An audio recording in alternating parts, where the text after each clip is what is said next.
Hello friends, welcome to my channel interview with Vani. So I hope आप अच्छे होंगे, healthy होंगे, अपनी स्टडीज को अच्छे से कर रहे होंगे।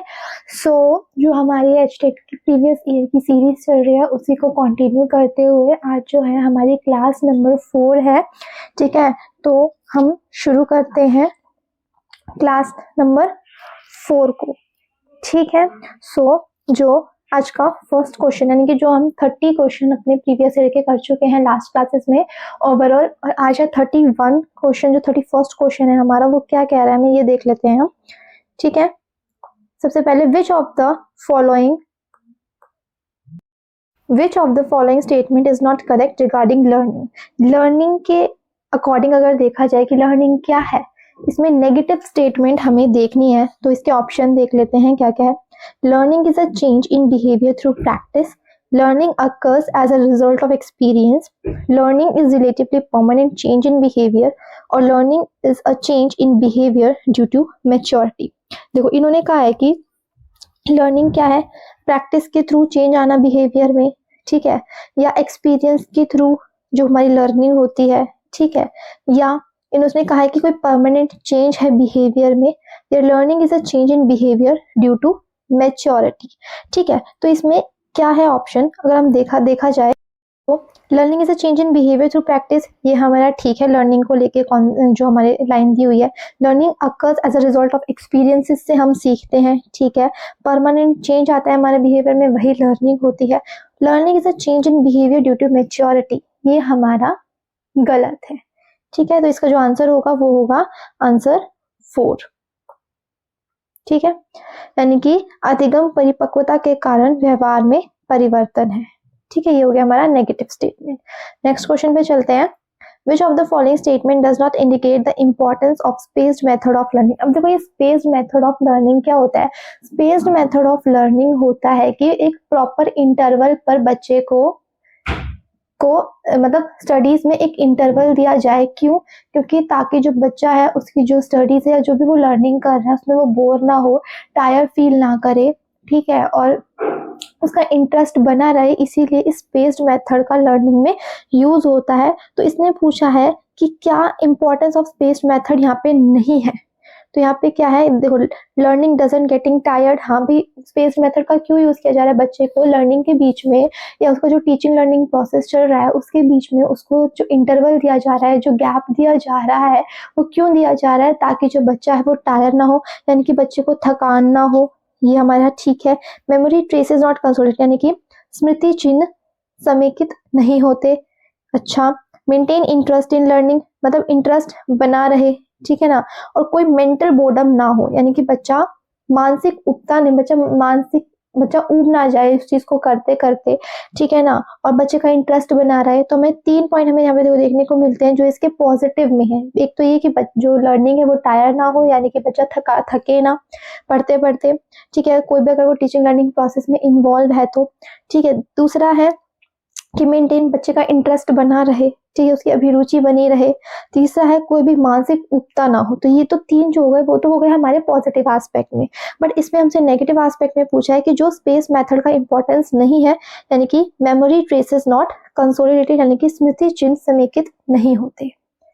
ठीक है, तो ये हो गया इसका आंसर क्या, 32 का सेकेंड। ओके, ठीक है, अब नेक्स्ट क्वेश्चन पे चलते हैं। Which of the following act of a teacher block the potential of creative child? इसने पूछा है जो कि क्रिएटिव चाइल्ड के पोटेंशियल को हिंडर करती है चीज, यानी कि अवरुद्ध करता है, यानी कि शिक्षक का निम्नलिखित में से कौन सा कार्य सृजनशील बच्चे की क्षमता को अवरुद्ध करता है, यानी कि उसके बीच में एक हर्डल क्रिएट करता है, एक उसकी जो क्रिएटिविटी है उसको हिंडर करता है। तो इसके ऑप्शन देख लेते हैं। एनकरेजमेंट फॉर डाइवर्जेंट थिंकिंग, अच्छा, अपसारी चिंतन के लिए प्रोत्साहन, यानी कि डाइवर्जेंट थिंकिंग उसे हो, यानी कि अलग अलग एस्पेक्ट में बच्चे को सोचने के लिए, बच्चे के लिए उसे प्रोत्साहित करना, ठीक है। Instance of conformity of ideas of other, दूसरे के विचारों की अनुरूपता के लिए जोर। Freedom of expression of ideas, ठीक है, यानी कि विचार की अभिव्यक्ति की, मतलब उसको एक फ्रीडम प्रोवाइड करना कि वो अपने थॉट्स, अपने आइडियाज, ठीक है, जो भी उसके दिमाग में जो भी आइडियाज चल रहे हैं वो उसको बिना किसी मतलब वो डरे ना, उसको एक फ्रीडम ऑफ स्पीच टीचर उसे प्रोवाइड करे। मोटिवेशन यानी कि नव प्रवर्तन के लिए प्रेरणा, बच्चे को मोटिवेट करे और चीजों के लिए। तो इसमें इसने क्या पूछा है, which of the following act block, negative पूछा है। देखो यहाँ पे हमें क्या देखने को मिला है, हमें नेगेटिव वर्ड्स पे बहुत ज्यादा ध्यान देना पड़ेगा, क्योंकि क्वेश्चन में हम कई बार नॉट, ब्लॉक या एक्सेप्ट इन तरीके के वर्ड को हम कई बार नहीं पढ़ पाते जल्दी जल्दी में, और इसकी वजह से हमारा क्वेश्चन गलत हो जाता है। तो यहाँ पे ब्लॉक्स लिखा हुआ है, यानी कि नेगेटिव पूछा है। तो एनकरेजमेंट करे, ये तो पॉजिटिव है, ठीक है। फ्रीडम दे बच्चे को, ये भी पॉजिटिव है। मोटिवेट करे, ये भी पॉजिटिव है। तो यहाँ पे नेगेटिव क्या आ गया, insistence of conformity the ideas of other, ठीक है, यानी कि दूसरों के विचारों की अनुरूपता के लिए जोर। तो ये हो गया हमारा 33 का आंसर। नेक्स्ट क्वेश्चन पे चलते हैं।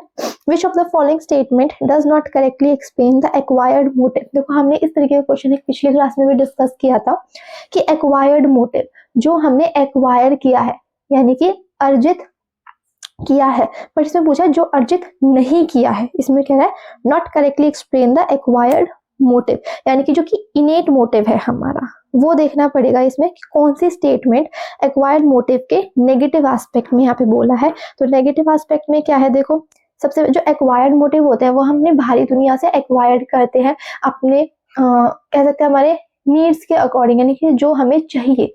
कुछ तो होते हैं हमारे इनेट मोटिव्स, जो हमारे अंदर इंट्रिंसिक मोटिव्स जो हमारे होते हैं, जैसे हमारे खाना पीना सोना, ये क्या है, अगर हमें भूख लगेगी तो हम खाएंगे, तो ये क्या है, कि हमारा इंट्रिंसिक मोटिव है, यानी कि एक इनेट मोटिव है। तो इसने बोला कि एक्वायर्ड मोटिव क्या है, एक्वायर्ड मोटिव हमें अपनी जरूरतों को पूरा करने के लिए जो मोटिव्स होते हैं हमारे, वो होते हैं acquired motives.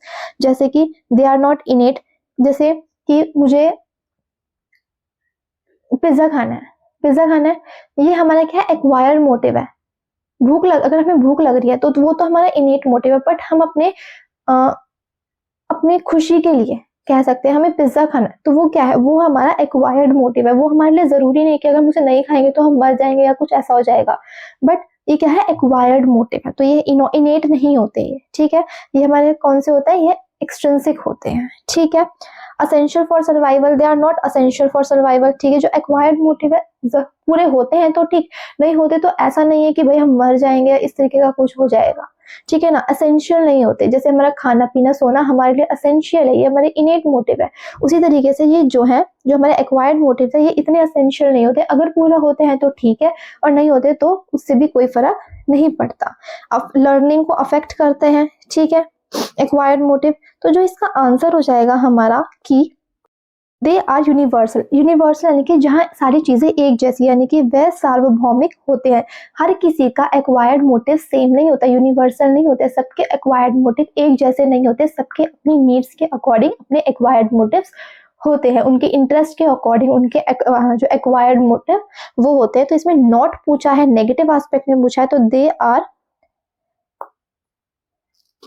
They are not universal. Innate नहीं होते, ठीक है, ठीक है। असेंशियल नहीं है सर्वाइवल के लिए, हाँ जी बिल्कुल, इतना जरूरी नहीं है। लर्निंग को अफेक्ट करते हैं, बिल्कुल करते हैं, ठीक है। तो इसमें क्या नेगेटिव एस्पेक्ट है कि they are universal. Acquired motive हर किसी के यूनिवर्सल नहीं होते, जो इनेट मोटिव होते हैं ना वो हमारे यूनिवर्सल होते हैं, क्योंकि सबको भूख प्यास ये सारी चीजें सबके लिए जरूरी है, ठीक है ना। तो बट जो हमारे एक्वायर्ड मोटिव्स होते हैं वो हमारे यूनिवर्सल नहीं होते, दे आर यूनिवर्सल नहीं, ये यूनिवर्सल नहीं होते, ठीक है। नेक्स्ट क्वेश्चन पे चलते हैं। The satisfactory affect of a task affects the learning of that task, who propounded this law of learning. देखो इस तरीके का क्वेश्चन हमने लास्ट क्लास में भी डिस्कस किया था। मान लो जैसे अगर मैं इसको आपको एक एग्जांपल, ये है हमारे किससे रिलेटेड है, ये हमारे जो लॉ ऑफ लर्निंग है जो हमें थॉर्नडाइक ने दिए, ईएल एडवर्ड थॉर्नडाइक ने जो हमें ये दिए हैं, बिहेवियरल एस्पेक्ट से रिलेटेड है ये हमारा।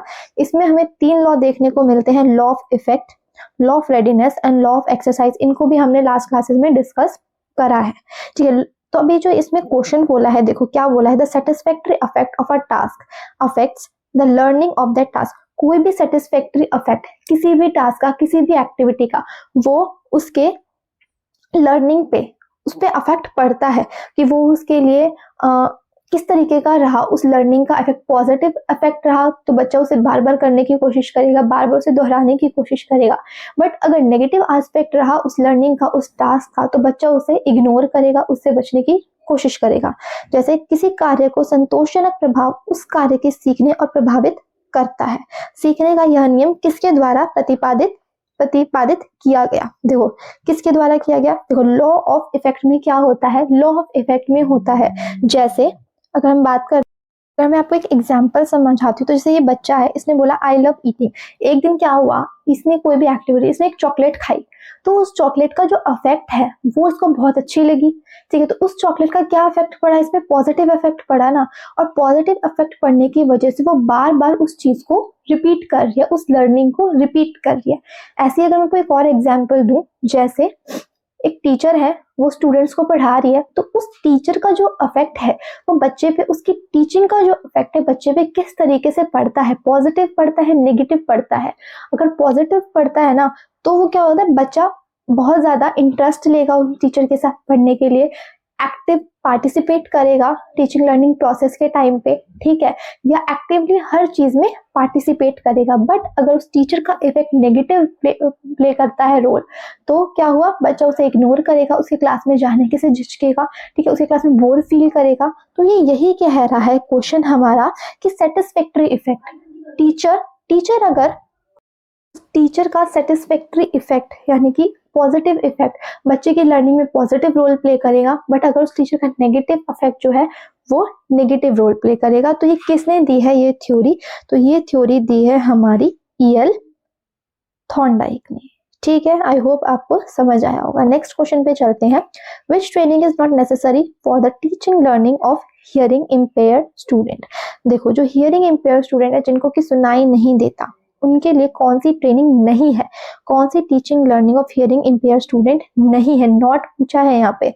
आज के जो क्वेश्चंस है उसमें बहुत सारे क्वेश्चंस में आपको नॉट देखने को मिलेगा। क्यों? इसका पर्पस ये है कि भाई क्वेश्चन में बच्चा नॉट देखने, जल्दी जल्दी क्वेश्चन के पढ़ने के चक्कर में नॉट, एक्सेप्ट या ब्लॉक चीजों को पढ़ना भूल जाता है। ठीक है ना, वो क्वेश्चन तो पढ़ लेता है बट सिर्फ मेन पॉइंट को पढ़ता है और उसका आंसर लगा देता है, नॉट, नेगेटिव वर्ड्स को वो पढ़ता ही नहीं है। ठीक है, तो यहाँ पे नॉट लिखा हुआ है, तो कौन सा नहीं है? Lip reading, sign language, braille script या मोटर ट्रेनिंग, या ओष्ठ पठन, सांकेत भाषा, ब्रेल लिपि या गामक परीक्षण। देखो तो इसमें देखो लिप रीडिंग, जिसको सुनाई नहीं देता अगर उसके हम लिप रीडिंग करते हैं तो आई थिंक उसको चीजें समझ आ जाए।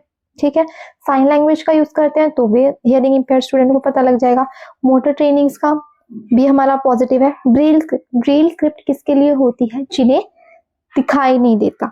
ठीक है ना, ब्रेल स्क्रिप्ट किसके लिए होती है? जिन्हें दिखाई नहीं देता, जो विजुअली इम्पेयर्ड हमारे स्टूडेंट्स होते हैं उनके लिए होता है ब्रेल स्क्रिप्ट। तो जो यहाँ पे पूछा गया है हियरिंग इम्पेयर्ड स्टूडेंट्स के लिए, तो यहाँ पे जो सही आंसर होगा वो होगा हमारा ब्रेल स्क्रिप्ट। ठीक है, तो ये हो गया हमारा आंसर, ब्रेल स्क्रिप्ट। नेक्स्ट चलते हैं क्वेश्चन पे।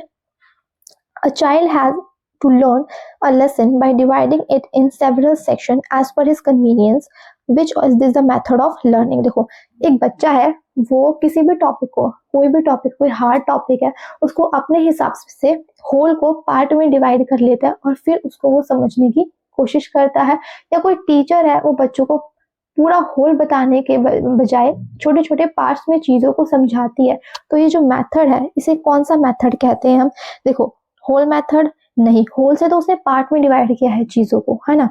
मास मेथड का मतलब क्या होता है? होल। मास मेथड का भी मतलब एक तरीके से होल मेथड ही होता है कि भाई पूरा बच्चे को एक साथ बता देना। ठीक है, इंसिडेंटल मेथड नहीं, तो बच्चे ने क्या किया है, बड़े एक होल को कुछ पार्ट्स में डिवाइड किया है, इसीलिए इसको हम क्या कहेंगे? पार्ट मेथड, यानी कि अंश विधि। ठीक है, नेक्स्ट पे चलते हैं। तो नेक्स्ट क्वेश्चन पे अगर हम आते हैं तो नेक्स्ट क्वेश्चन क्या कहता है हमें?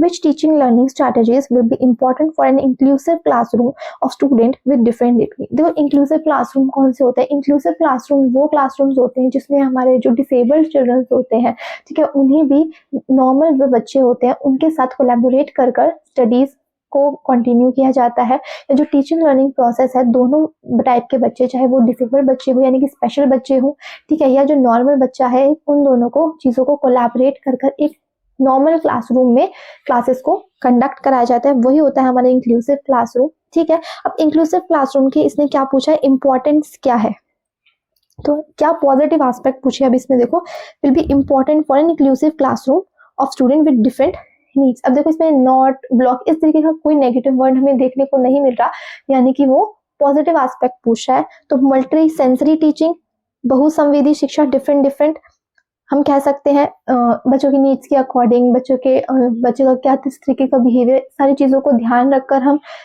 चीज़ों को या टीचिंग लर्निंग प्रोसेस को करेंगे। ठीक है ना। दूसरा चाहते हैं कोऑपरेटिव लर्निंग, बिल्कुल जो कोऑपरेटिव लर्निंग है हमारा, उसको भी, ये भी हमारा एक पॉजिटिव एस्पेक्ट है इंक्लूसिव क्लासरूम के हिसाब से अगर हम देखें। पीयर ट्यूटोरिंग भी हमारा एक पॉजिटिव एस्पेक्ट है कि बच्चा जो है वो अपने साथ के जो उसके पीयर्स हैं, जो उसके क्लासमेट्स हैं, उनके साथ मिलकर चीज़ों को समझे। टीम टीचिंग भी हमारा एक्टिव रोल प्ले कर रहा है यहाँ पे बच्चा, है ना। तो ये सारे एस्पेक्ट क्या है, हमारे पॉजिटिव एस्पेक्ट्स हैं। तो जो इसका आंसर होगा वो होगा क्वेश्चन पॉइंट 4, यानी कि ABCD। In which learning disability the following intervention programmes are suggested. देखो ये कौन सी डिसेबिलिटी है, हम कह सकते हैं, देखो यहाँ पे एक लर्निंग डिसेबिलिटी की बात करी हुई है। लर्निंग डिसेबिलिटी हमारी बहुत सारी है, जैसे हमारे डिस्कैलकुलिया, डिसलेक्सिया, डिसग्राफिया, ये सारी क्या है, हमारी लर्निंग डिसेबिलिटीज है। इनके बारे में अभी हम थोड़ा डिस्कस कर लेते हैं। ठीक है, तो इसमें एक जो पॉइंट दे रखा है, एफर्ट फॉर लिंग्विस्टिक कॉम्प्रिहेंशन, यानी कि लैंग्वेज में बच्चे को, लैंग्वेज को समझने में, लैंग्वेज को लिखने में, लैंग्वेज के बारे में समझने में बच्चे को यहाँ पे प्रॉब्लम फेस करना पड़ रहा है। Drill for spelling correction. ठीक है, तो क्या है, स्पेलिंग करेक्शन के लिए बच्चे को ड्रिल कराई जा रही है। तो बच्चे को किस टाइप की लर्निंग डिसेबिलिटी है, यहाँ पे इस तरीके का क्वेश्चन पुटअप किया गया है। तो इसमें जहाँ पे बच्चे को लर्निंग डिसेबिलिटी होती है, जैसे अगर मैं बताऊं आपको, बच्चा देखो, बच्चा ये जो डी है इसको इस तरीके से लिखता है, ये पी है इसको इस तरीके से लिखता है, बी को डी लिखता है। ठीक है, तो ये किस तरीके की जो है डिसेबिलिटी है। तो यहाँ पे क्या है, यहाँ पे है डिसलेक्सिया। देखो, डिसग्राफिया जो होता है वो हमारा किससे रिलेटेड होता है, राइटिंग से रिलेटेड होता है। ठीक, डिसकैलकुलिया हमारे मैथमेटिकल न्यूमेरिकल प्रॉब्लम से रिलेटेड होता है। ठीक है, डिसलेक्सिया जो है ना यहाँ पे, वो होता है हमारा लैंग्वेज कॉम्प्रिहेंशन से रिलेटेड, यानी कि जो हमारा लैंग्वेज कॉम्प्रिहेंशन है। ठीक है, राइटिंग सेक्शन जो है हमारा, यानी कि समझने में बच्चे को दिक्कत हो रही है। ग्राफिया तो हो गया हमारा राइटिंग से बच्चे को प्रॉब्लम है। जैसे अगर मैं आपको ये बताऊं, जैसे मैंने आपको ये बताया, ये तो आ जाएगा हमारा किसमें, जो मैं बच्चे को राइटिंग इशू है, जैसे कि डी को बच्चा उल्टा लिखता है, पी को बच्चा उल्टा लिखता है, बी को बच्चा डी लिखता है। ठीक है ना। तो ये तो क्या है कि बच्चे का राइटिंग में आ रहा है थोड़ा, यहाँ पे राइटिंग और इसका थोड़ा मिक्सचर आ जाता है यहाँ पे बच्चे का राइटिंग का, और समझने में भी बच्चे को थोड़ा इशू हो रहा है। बट जो ये आ जाता है हमारा डिसलेक्सिया, इसमें क्या होता है, बच्चे को चीजों को समझने में बहुत ज्यादा, लिंग्विस्टिक कॉम्प्रिहेंशन में बच्चे को बहुत ज्यादा फेस करना पड़ता है प्रॉब्लम। ठीक, आंसर हो जाएगा, वो हो जाएगा हमारा डिसलेक्सिया। सो आज का जो लास्ट क्वेश्चन है हमारा 40, which psychologist rendered the concept of object permanence in his cognitive development theory. इस थ्योरी को हम अपना पहले ही कंप्लीट कर चुके हैं, डिस्कस कर चुके हैं। तो ये कौन सी थ्योरी है जिसमें ऑब्जेक्ट परमानेंस की बात करी गई है। तो जो ऑब्जेक्ट परमानेंस की हमारी बात करी गई है वो है किसमें, पियाजे की जो हमारी थ्योरी है कॉग्निटिव डेवलपमेंट की, कि ऑब्जेक्ट परमानेंस बच्चे के अंदर कब आता है। ऑब्जेक्ट परमानेंस जब बच्चा सेंसरी मोटर स्टेज होती है बच्चे की, उस टाइम पे बच्चे के अंदर ऑब्जेक्ट परमानेंस की जो क्वालिटी है, जो स्किल है, वो डेवलप नहीं हुई होती, यानी कि out of sight out of mind उसके अंदर उस टाइम पे जो स्किल होती है वो डेवलप होती है। बट जैसे जैसे बच्चा अर्ली चाइल्डहुड में पहुंचता है, अर्ली स्टेज में पहुंचता है, वैसे वैसे बच्चे के अंदर ऑब्जेक्ट परमानेंस की जो हमारी, यानी कि जो हमारी क्या है, वस्तु स्थायित्व की जो बच्चे के अंदर ये जो सिद्धांत है, इसके अंदर बच्चे डेवलप होना शुरू हो जाते हैं। तो ये कौन सी थ्योरी में हमें दिया गया है, तो ये है हमारी पियाजे की कॉग्निटिव डेवलपमेंट थ्योरी। ठीक है, तो ये थे आज के हमारे 10 क्वेश्चंस जो हमने बहुत अच्छे से डिस्कस किया, डीप डिस्कशन किया। सो आज की क्लास को हम यहीं स्टॉप करते हैं। नेक्स्ट क्लास में हम और क्वेश्चंस के साथ मिलेंगे। सो आई होप आपको वीडियो अच्छा लगा होगा, और वीडियो अच्छा लगा हो तो please like, subscribe and share. Thank you.